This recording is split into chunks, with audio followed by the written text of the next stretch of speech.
Yep. So it's a Junction Village project update concept from Todd Benjamin and then public comment. So that's pretty straightforward. We're at time. We have quorum. I am going to call to order the special meeting of the WCAC on February 15th, 2023, and introduce Todd Benjamin to provide his update, and then we'll reserve time. We only have half an hour, so we're going to reserve time for public comment. Stop my share. So Todd, why don't you take it away? Sure, great. Well, thanks. Thanks for the time, and I certainly appreciate the flexibility here. I know that Lee Smith, the chair of the CHDC, is on a tight timeline as well, and Lee wanted to speak a few words at the beginning of the meeting. So Lee, why don't I turn it over to you real quick, and then I'll jump in with the comments that I have, so that we can be considerate of your obligations for today as well. We can't hear you, Lee. Thanks. Is that okay with you, John?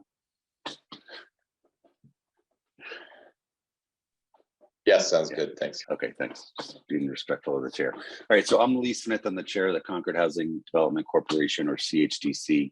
CHDC owns this land. We acquired it from the state through the Department of Corrections. The deed restricts the use of the property to either affordable housing or open space. So those are the only two uses that are allowed. There was a prior proposal that advanced pretty far down the road until probably December of last year. That would have been 82 units of assisted living housing. That project has since terminated, and Todd approached CHDC and some other members of the community about the interest of his development group in getting that back on track and looking at some different styles and types of affordable housing to go there. So CHDC has not endorsed Todd's proposal or any other, but we're listening. And from CHDC's perspective, we want to have an open and public process, both in the neighborhood and throughout the town, to figure out can we reach consensus on what should go there, address any other potential issues, and try to advance a proposal that will have large scale support in town. If we're able to reach that kind of community consensus, CHDC intends to put out either a request for proposals that could be narrowly tailored to reflect the desire of the community, whether that's family housing or the number of units or whatever else the case may be. Or if that's unsuccessful, then we'd probably put out a broader request for interest that would just let the development community respond with much broader parameters, and then revisit the community consensus process. So we're really at the beginning of this. We briefed the select board about a week and a half ago. Todd and I met with I'll just call it the Winthrop Street community group. I'm not sure how formal they are, but we spoke with the neighbors. Liz Rust, who staffs CHDC, met with the DEI folks yesterday, and we're here today. And one thing I'd like to take out of this is what do folks think about the most productive next steps to continue the community discussion, whether it's just a dedicated forum in the evening, or who should be invited or told about it, or anything. I'm really open to suggestions on that. So before Todd goes on, if anyone has any questions for me, I'm happy to answer those, or later, whatever you prefer. Yeah, any questions, comments for Lee?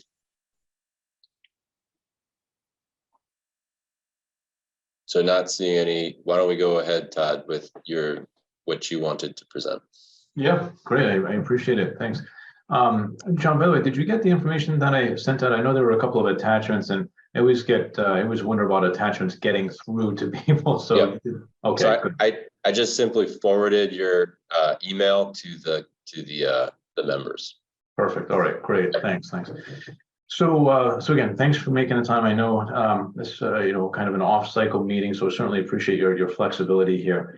I thought what I would quickly do with the 30 minutes that we have is kind of give you a brief overview of why am I talking to you about this project? What's my background?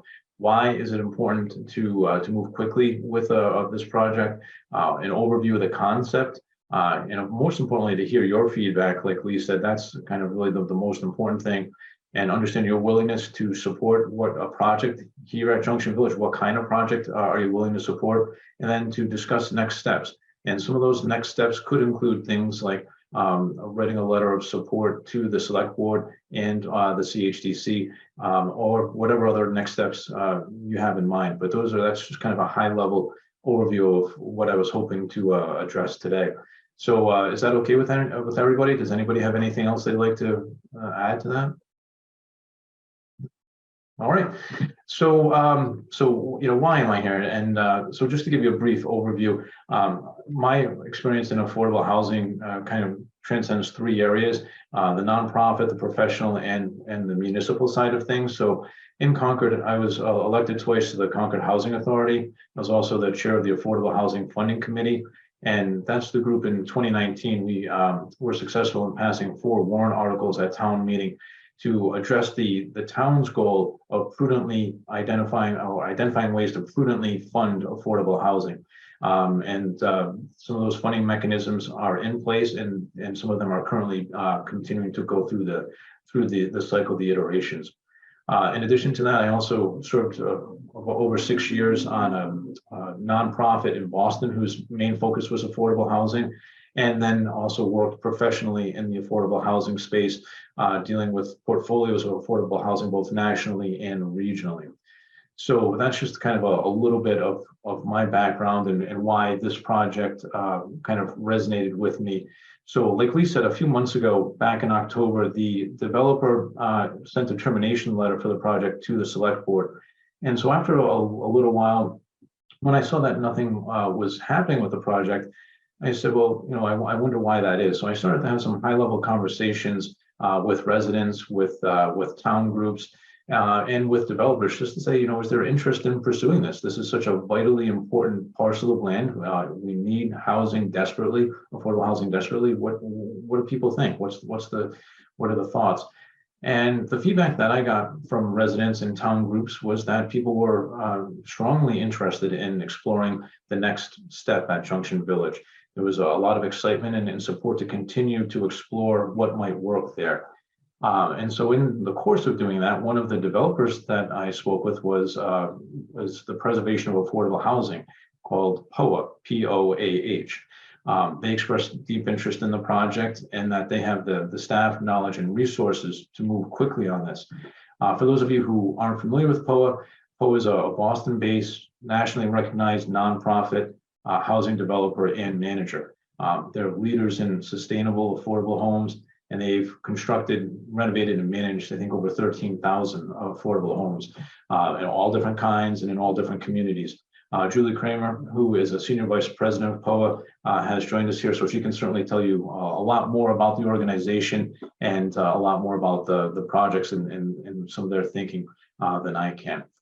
So, as a resident, I certainly, as I've displayed with my other committee endeavors, am interested in helping the town reach its goals, but also recognizing the amount of work and time that is required to move a project like this along along quickly. I've set aside some of my other work-related projects to focus on this.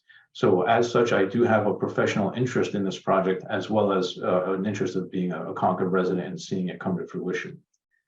So, I mentioned this kind of sense of urgency. So, where does this sense of urgency come from? Well, as we all know, the need for affordable housing in Concord is acute. It's something that we have residents they're on wait lists for years and years and years at the Housing Authority and other things. We also know, I'm sure some of you probably saw the article on the Concord Bridge last week, that the state is utilizing the Best Western in 105 apartments or rooms there to house families who are in desperate need of affordable housing. We also are aware of the costs that are increasing in our community and the burden that that's placing on people.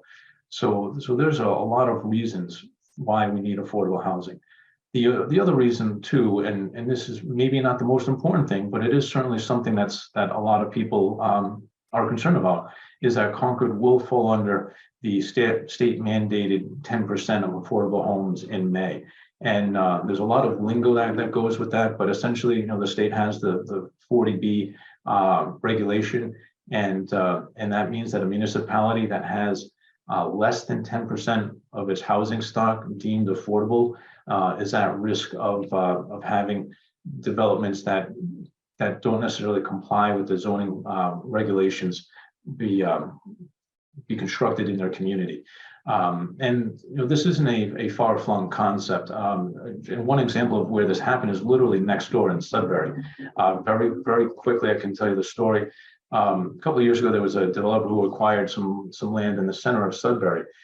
Sudbury did fall under their 10% level. And the developer said, okay, we're going to construct, I think it was maybe 100 units or so, and in the center of Sudbury.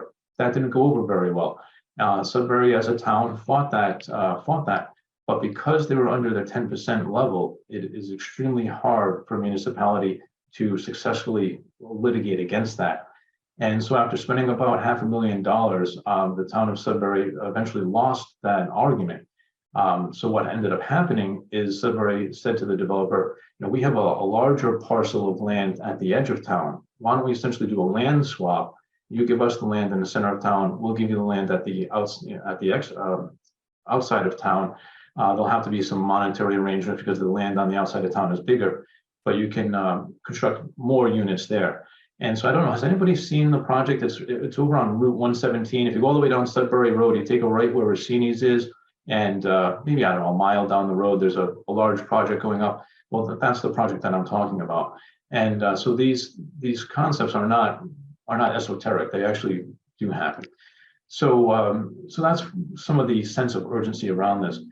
But I can't stress enough that, and it's my belief that moving quickly does not mean cutting corners. The process can still be thorough. It can be transparent. It can be complete. And part of the reason is because a lot of work has already been done on this project. We're not starting from square one. And willingness of committees like yours to meet kind of off cycle, between meetings is hugely important. So I'm certainly optimistic that if we continue to work together along with town staff and other committees, that we can accomplish a great deal quickly. And so that's what my hope is. So the concept that we're talking about or thinking about is essentially having all affordable family housing in that spot. Many of you, I'm sure you're probably aware of where this is. It's a highly walkable location. Residents could walk to Rideout Park. They could use the Bruce Freeman Rail Trail. They can walk to the commuter rail. They can walk to local and independent businesses. And this kind of housing, what we also call workforce housing, is desperately needed here in Concord. We all have probably heard many stories about people who work for the town, who can't afford to live in the town, people who work in the town, whether they're working at Emerson Hospital or whether they're working in retail or restaurant businesses who can't afford to live here. So that's kind of the approach. In terms of a rough idea of numbers of units, per the 2022 housing production plan that the select board passed in December or approved in December, Concord needs about at least 40 units of housing to meet the 10% state requirement. So that's kind of the scope of what we think might be a good starting point, a good conversation point. 40 to 50 units or something like that. And so this is we feel that this project at Junction Village could meet a number of important requirements for the town, but it's important to hear your feedback. So I'd love to hear your feedback, your thoughts on this, and to understand if the committee is willing to support a concept like this. How does family housing feel to the committee? How does the potential number of units feel to the committee? So those are a couple of things, and then to discuss next steps. So I guess, having said that, I think the only other thing I would add is that we will know in May that whether or not Concord officially falls under the 10% number, the subsidized housing inventory number, and it's widely expected that that Concord will fall under the number at that point. So I'll leave it at that. We can go into more details, but that's a little bit of background and thoughts. So love to hear your comments, thoughts, perspectives. Why don't we start with committee members' comments, questions? Susan? Yeah, I'm wondering if Concord falls under the 10% as of May, what would happen then? Like, if you all are in the mix at that point, would you bring forward your idea again and also be in competition with other folks who are presenting like 40B type affordable housing ideas? I guess I'm trying to establish what the urgency is to get everything going by May. Sure, and I can speak to a little bit of that, and Lee may be able to speak to that, and Julie may as well. So I hesitate slightly because I must preface my next comments. There's absolutely no guarantee that anything could be done in such a short timeline. But I'm a type of person who says, the only way to absolutely not reach a goal is to not even try. And so, it may possibly, maybe, conceivably be possible to get a project far enough along where it is counted towards the SHI number. So what that means at this stage, it's paperwork approvals. And if there's enough, if the application is submitted and enough approvals are garnered by a project, then the state says, okay, we see that you have local support. We see you've got a project, you're working hard. We're willing to count those units as if they were constructed.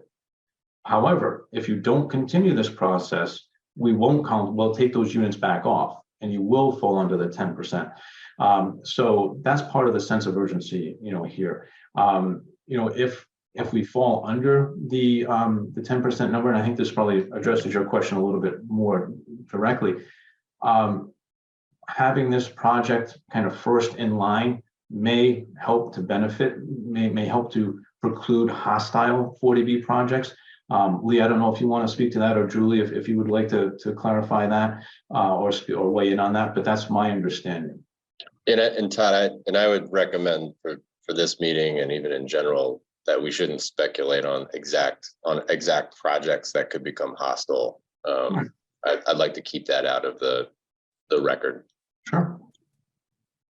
Anne, please. Oh, yeah, thank you. Thank you for this presentation. I think it'd be there's a chronic housing shortage. There's also the silver tsunami, the baby boomers aging like me that'll need smaller housing to move into, and there's no place for them to go. So we're very interested in this, what you're doing. I think it'd be really helpful to have a map or a plan. I've never seen it, where exactly it's going to be. I think we're also talking about parking minimums, reducing them. Some towns, some cities, you may know, Massachusetts have made 0 parking requirements for new developments. So that's something that to make it so each new development isn't surrounded by acres of parking, which has been happened and actually isn't environmentally sustainable. So anyway, I think it'd be really great. I think we do need a map. I think the basic concepts are great, but I think we do need a map to see exactly where is this going to be, and obviously the number of units. The more units, I'd say, the better. But there's just a lot of things at play here, as you know. A map would be. Yep, cool. Thanks, Ann. Anybody else from the committee have questions or comments? Let's go with Barbara. Yep. So without having a map, and people should recognize that the previous proposal that had been in the works for about 10 years for affordable assisted living would have satisfied us over the 10%. The original prediction was up through about 2030. And even though there's not a map available, if you ever have gone to the sort of the back parking lot for the Neshoba Brook Bakery, Winthrop Street is a short street that heads directly towards the Bruce Freeman Rail Trail. It has about 5 houses on it, as well as some businesses and light industry. If you go over the rail trail, there's a parcel, Marcia, you can correct me, or Lee, it's either 13 or 16 acres total. It fronts on the river. And so whatever housing were to go in there would be using a relatively small portion of that land. Just to give you an idea, you can walk over and see where this would be. We refer to it as the prison land, but generally speaking, while one could see the prison, I don't think the anticipates that anything that would go there would be really close to where the prison is. Thanks, Barbara. And Nicole, did you have your hand up? You're on mute. I'm new to this, so I apologize that this has already been discussed. I know that neighbors are concerned about what would happen with potentially 80 to 100 extra cars for this development, given how crowded it is to get through West Concord currently.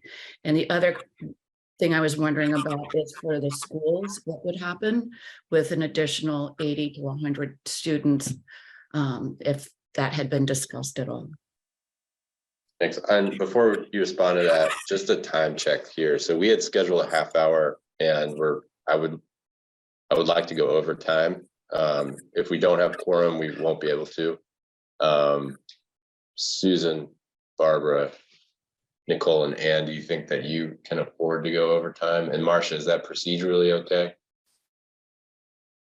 Yeah, Yes. it's procedurally okay. And then do I have at least 3 members who can stay on? I can't. I have to leave. I have a meeting at 2. Okay, but Barbara, Nicole, and Susan are nodding. Okay, so I can Todd, stay. Yeah. great.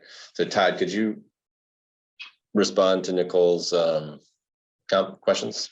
Yeah, that's absolutely, the traffic concern is something that probably is relevant to any project that you construct anywhere.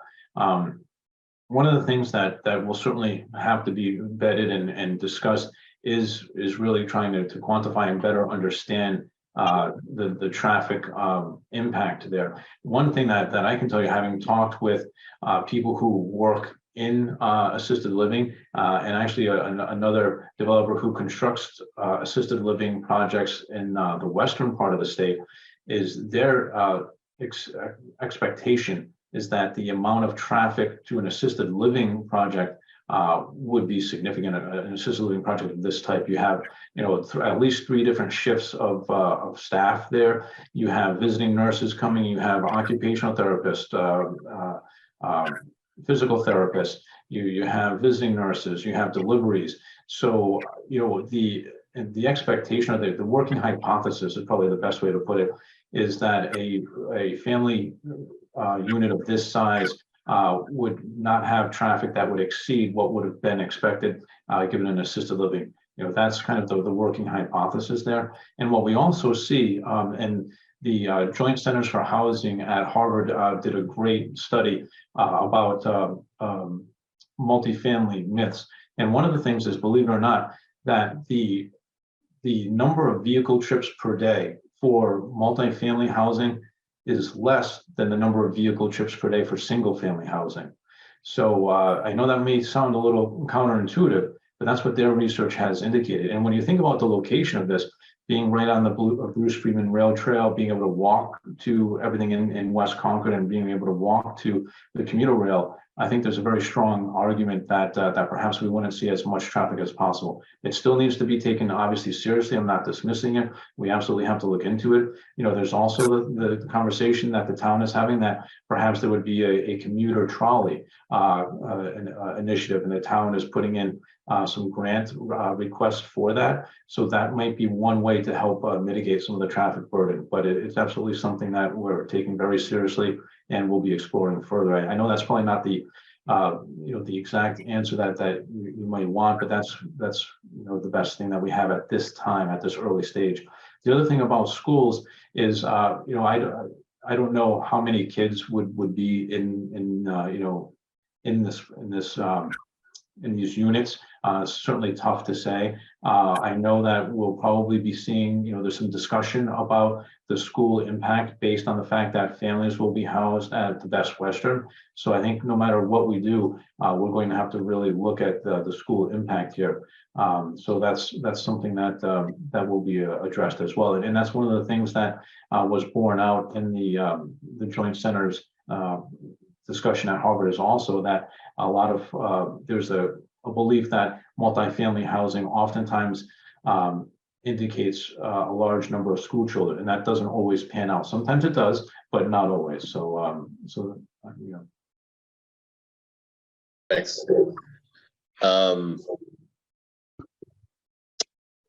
So Carlene, you had your hand up, and so this would be a public comment. Hi, everyone. I'm Carlene Hempel. John, I have a map of the area, if that would help. I have it on my screen if anyone wants me to pull it up. Sure.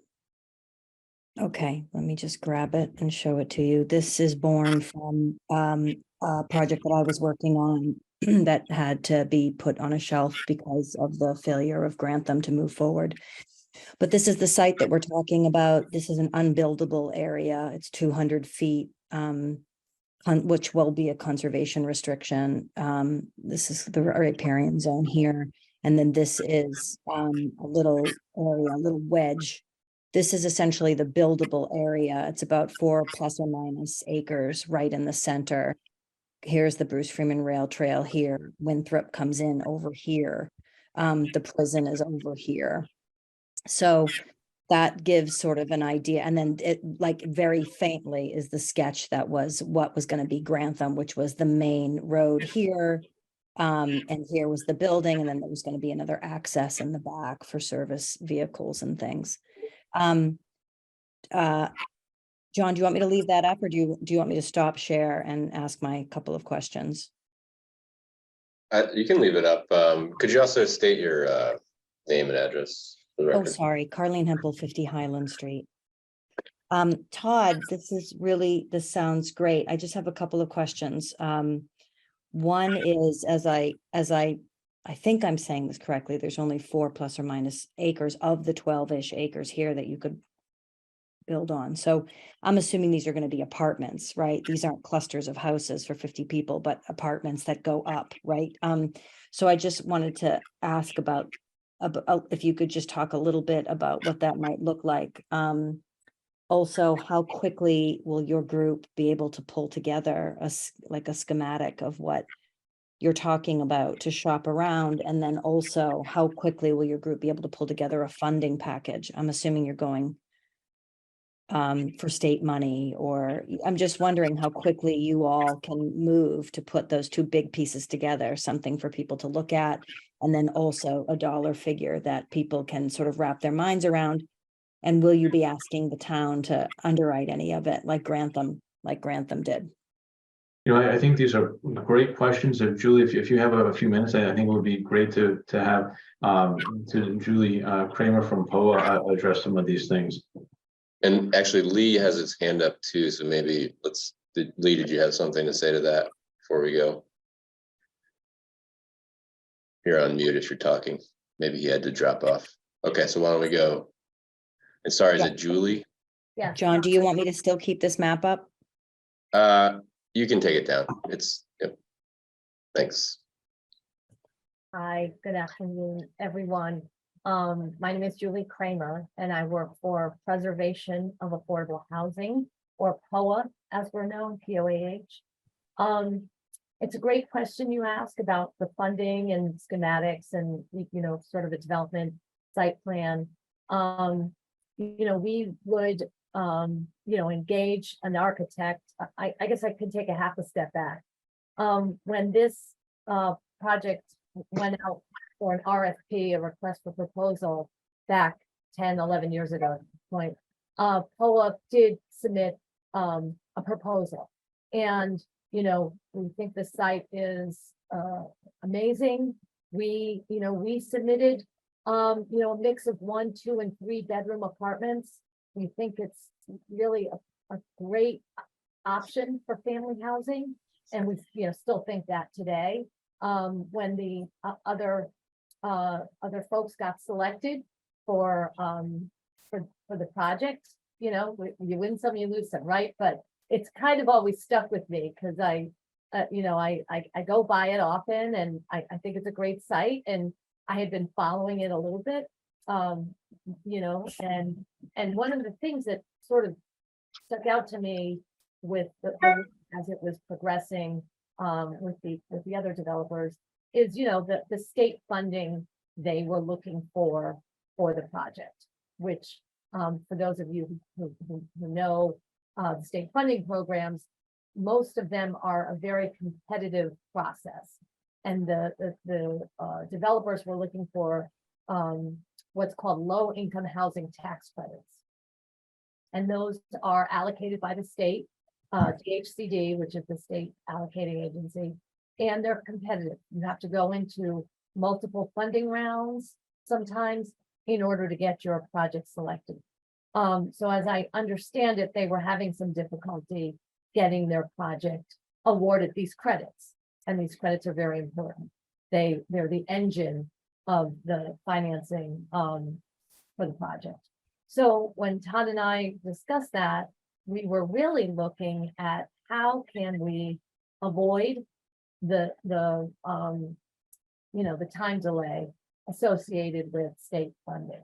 And so when Todd and I evaluated how this could be funded and how it might be funded, we tried to avoid that. We said, how can we do it quickly and without delay? So the funding sources, or the capital stack, as we like to call it, for this project would really rely on, obviously, a first mortgage based on rental income, some CPA funds from the town, from Concord.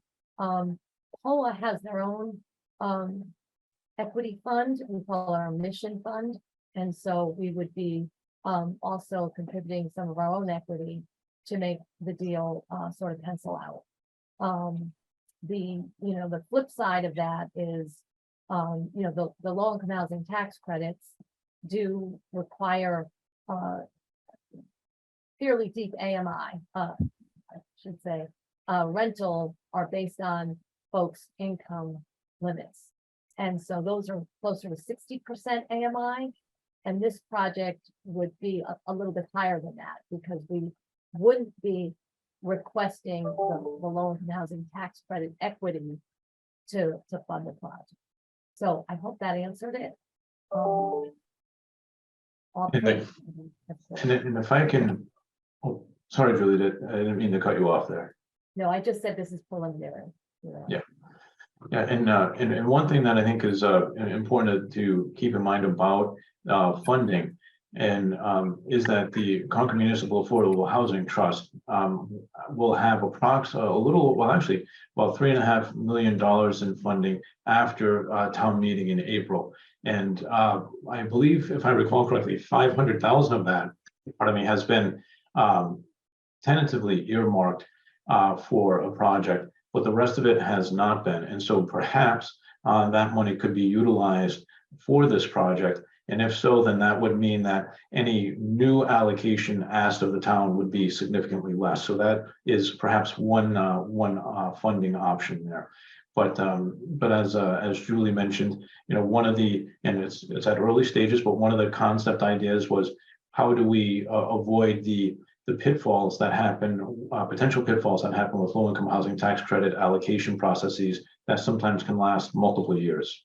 So, and the affordability range that Julie alluded to is within the boundaries that CHDC has set for affordability at this site. So. Thanks. Jimmy Two Feathers has his hands up. Has his hand up. Him or her. Jimmy, could you comment? Yeah. This is funny. I was on the West Concord Task Force, and I was on the advisory committee in the first terms.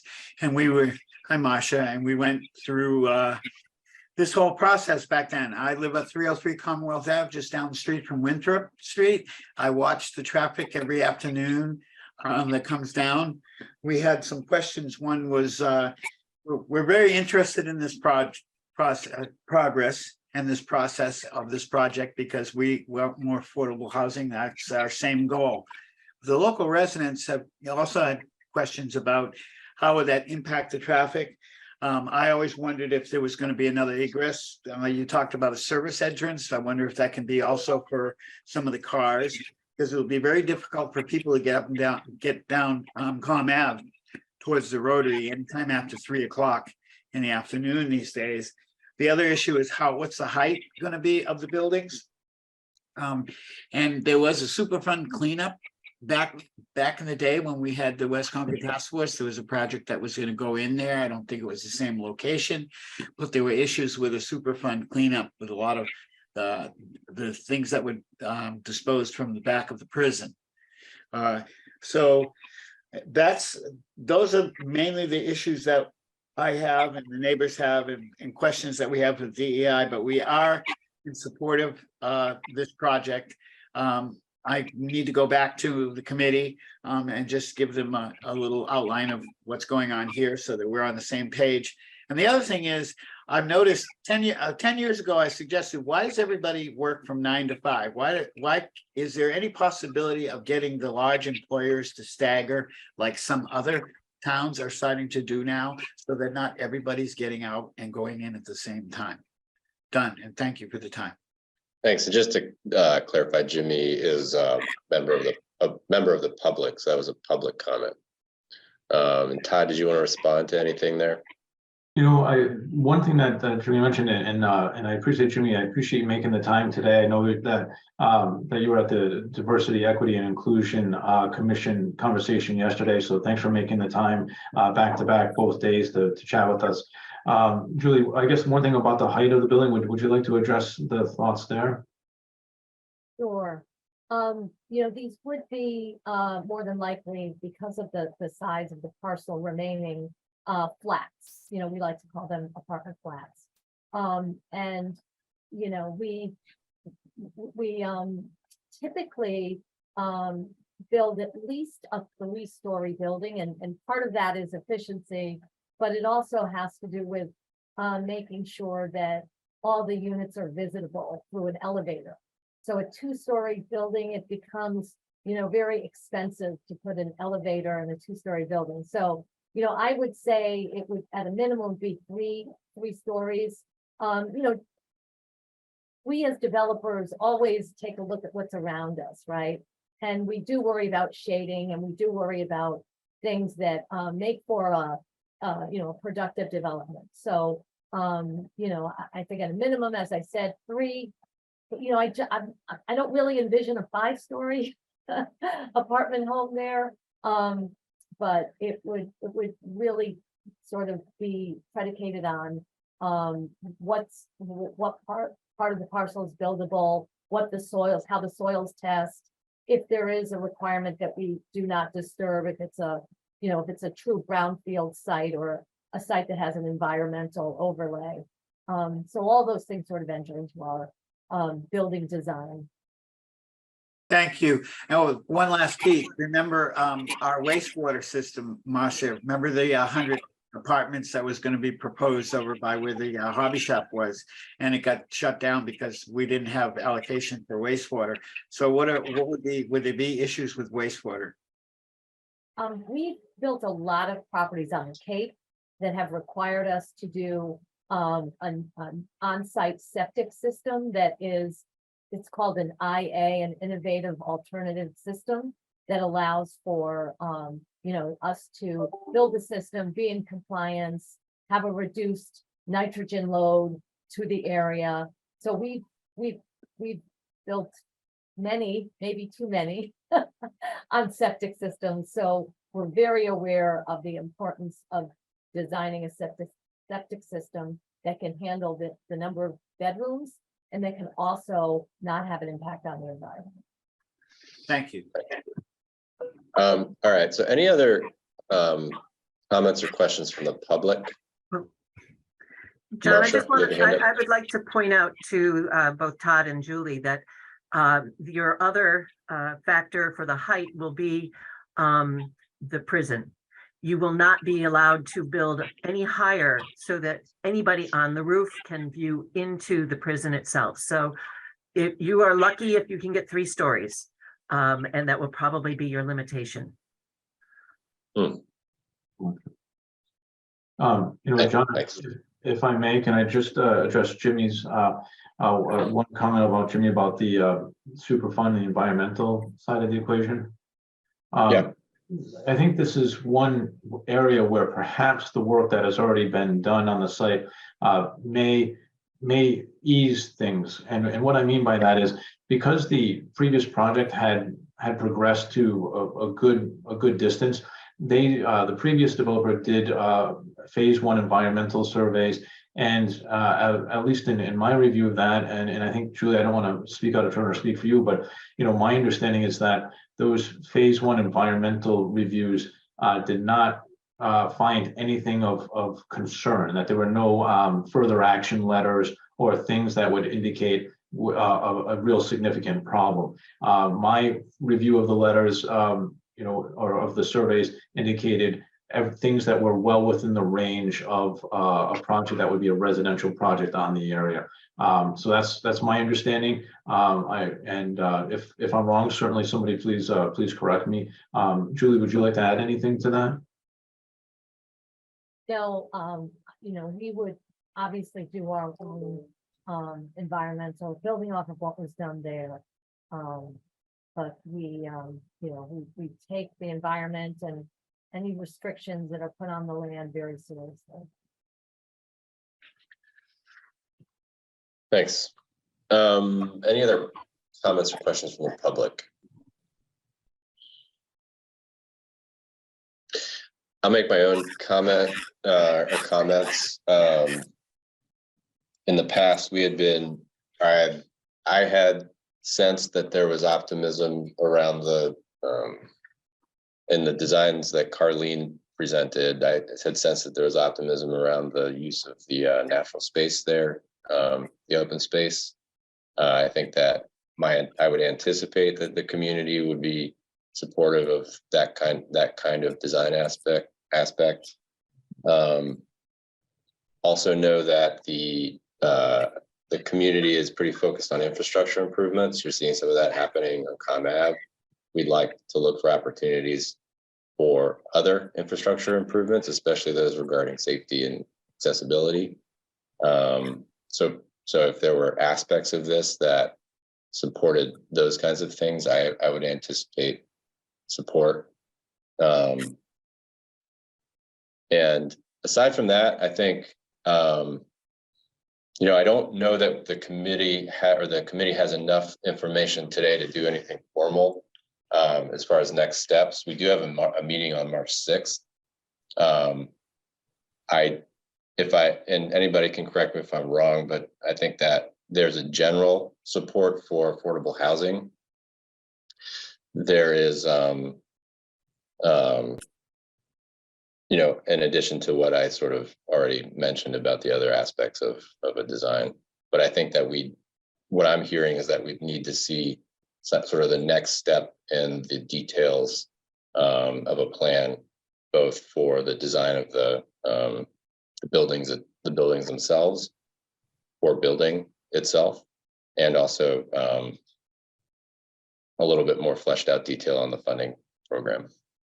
But I think that this was very informative for us, and Todd, I want to make sure that we're as supportive of the process as possible. So if we can have you on our next meeting, if you need another special meeting,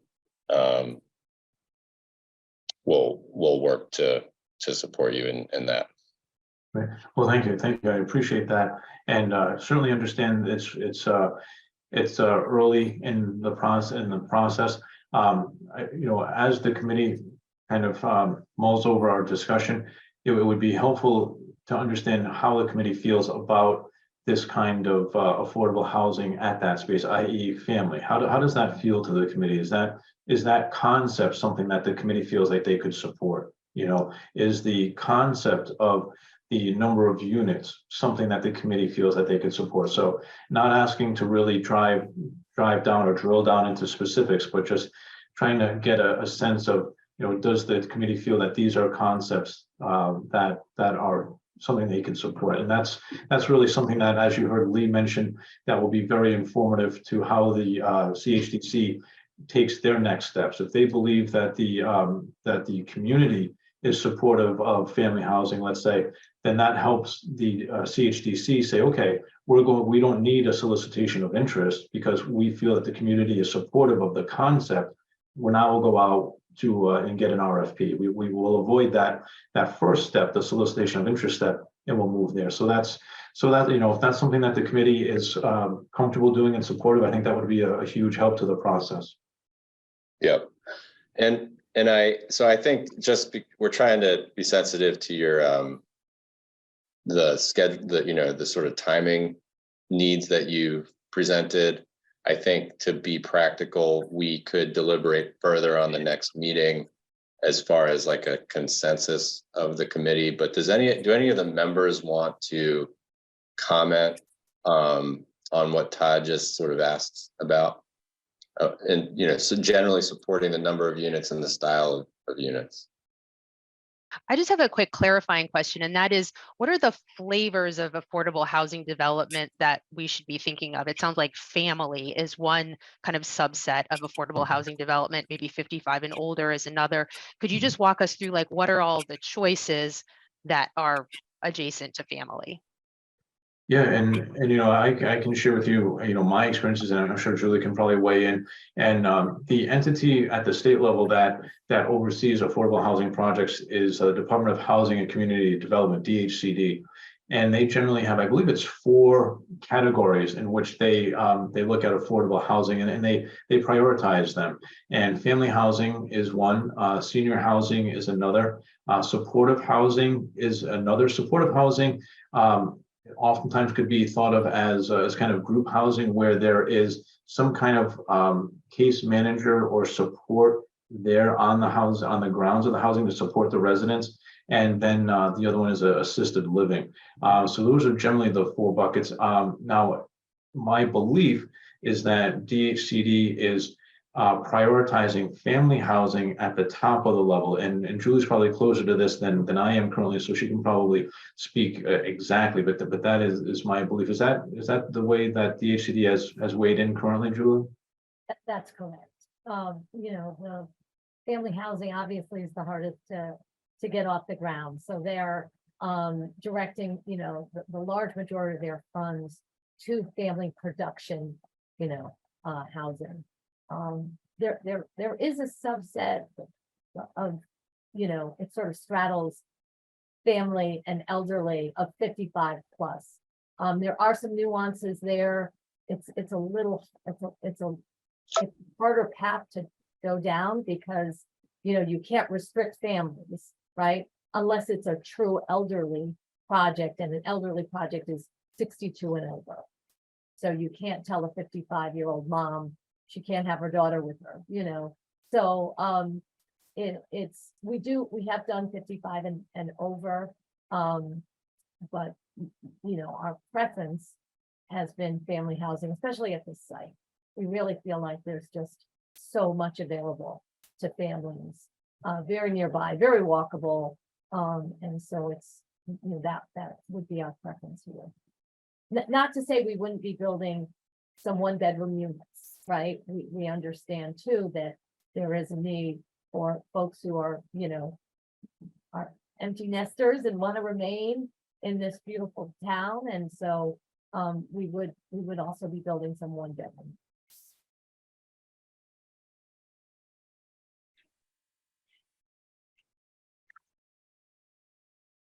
Krista, did you have a question? Yeah, thanks, John. Well, I just I thought that was such a great question that Susan asked, and I do think strategy-wise, I echo what Anne said earlier about the need for affordable housing, especially after this conversation we've had as a town about the middle school and how hard it is for a lot of older Concordians to sort of age in place.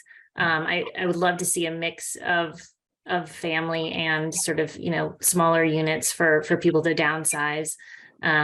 With everything, and I'm so happy that this, that there's a proposal for this site, because it was disappointing when the when the Grantham deal went away, owning the land is the hardest part. So the fact that this is already owned by CHDC is such a huge step in the right direction. But design is such a big factor in kind of how this is going to sell with the public. So I think just having some, even just examples of, other projects that might be suitable for this site would be great to have sort of out of the gate, so people kind of have an idea of what it might look like in their heads.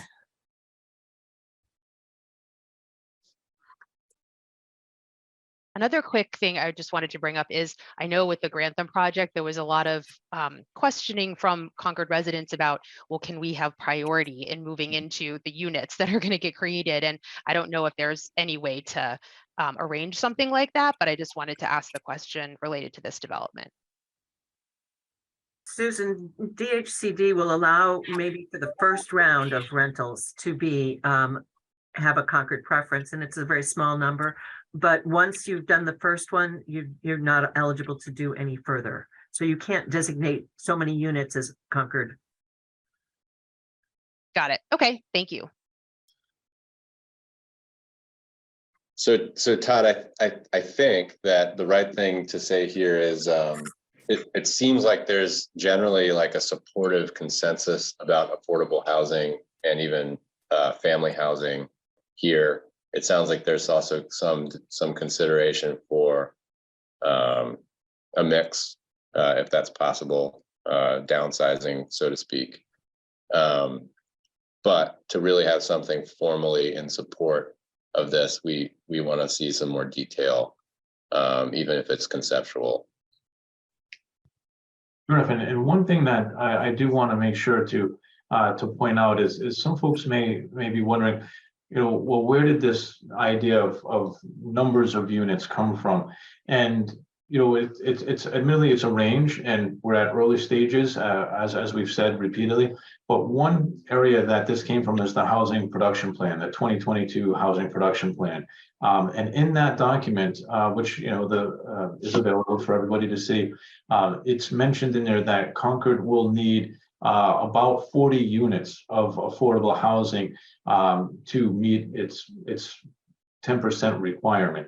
And so that was kind of the baseline of the thinking here is, okay, how do we get to that area, and can this site support that? As was mentioned earlier with the previous proposal of 83 units, that was projected to take Concord above the 10% level for a few years. And it's probably the case that even though this would be less than half the units, or conceivably, call it about half the units, maybe 50 units, someplace in that neck of the woods. Hopefully that would provide a buffer for the town as well for the SHI number for a few years. So, but that's I just wanted to provide some context of where the thinking around that number originated. Thanks. Okay, any final comments either from the board or the committee or the public? So Todd, I would invite you to the March 6th meeting. That's our scheduled meeting.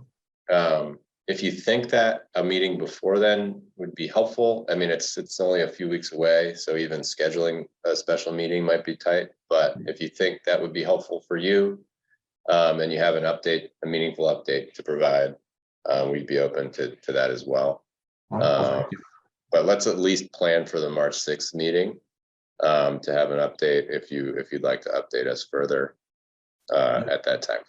Yeah, that's great. Thanks. I appreciate that, and we'll certainly keep that in mind. If we have like you said, a meaningful update to contribute to the meeting, we'd be more than happy to do that. So thank you.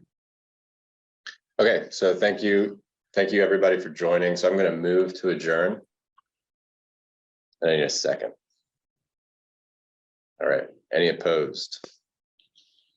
All right, so we're going to adjourn. Thank you very much, everybody. Thanks for staying on. Thanks, everyone. Take care, everyone. Thank you. Bye.